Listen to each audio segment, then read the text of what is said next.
اور بات کریں کہ vice chairman L T A میاں مرغوب احمد نے L T A governing body کے دوسرے اجلاس کی صدارت کی ہے۔ اجلاس میں ممبر ایل ٹی اے اتھارٹی، پارلیمانی سیکرٹری ہاؤسنگ اور وائس چیئرمین واسع چودھری شہباز احمد نے شرکت کی ہے۔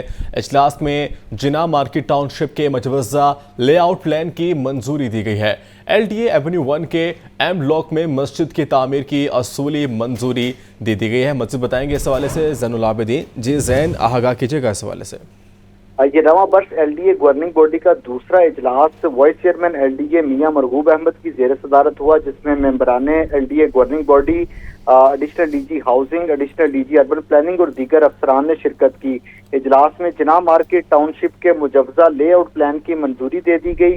جناح مارکیٹ ٹاؤن شپ پر ناجائز قابضین سے واگزار کروائی گئی 10.8 کنال زمین پر دکانیں بنانے کے پلان کی منظوری دی گئی۔ اس کے علاوہ اجلاس میں ایل ڈی اے سٹی کی ڈیولپمنٹ اور ترقیاتی منصوبوں کی جلد تکمیل پر خصوصی توجہ دینے کی ہدایت جاری کی گئی۔ اجلاس میں ایل ڈی اے سٹی کے اسٹرکچر پلان روڈز کے مسنگ لنک بنانے کی جو پرپوزل ہے اس کی منظوری دی۔ اس کے علاوہ آئندہ 3 مالی سالوں میں ایل ڈی اے سٹی کے اندر چناب روڈ، نیلم روڈ، کنہار، ستلج، جہلم اور ہنزا روڈ کے مسنگ لنک تعمیر کرنے کی بھی منظوری دے دی گئی۔ صوبائی دارالحکومت کی 5 اہم اسٹرکچر پلان سڑکوں اور ان کے مسنگ لنک پر کام کرنے کی اصولی منظوری دی گئی اور فنڈز کی درخواست حکومت پنجاب سے کرنے کی جو منظوری ہے وہ دی گئی۔ اس کے علاوہ گورننگ باڈی کے اجلاس میں ایل ڈی اے سٹی کے متعلق ایک اور ایجنڈے کے مطابق پہلی اور دوسری قرعہ اندازی کے الاٹیز کے جو ڈیولپمنٹ چارجز ہیں ان کے نادہندگان کو 2 ماہ کی مہلت کے بعد نئے ریٹس پر ریکوری کرنے کی منظوری دی گئی۔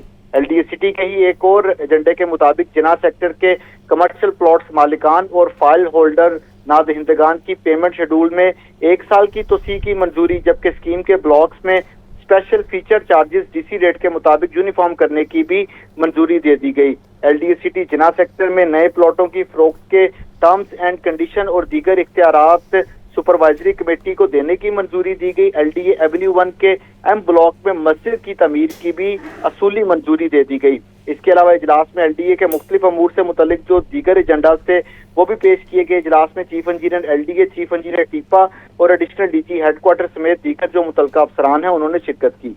جی ٹھیک ہے، بہت شکریہ زین آپ کا۔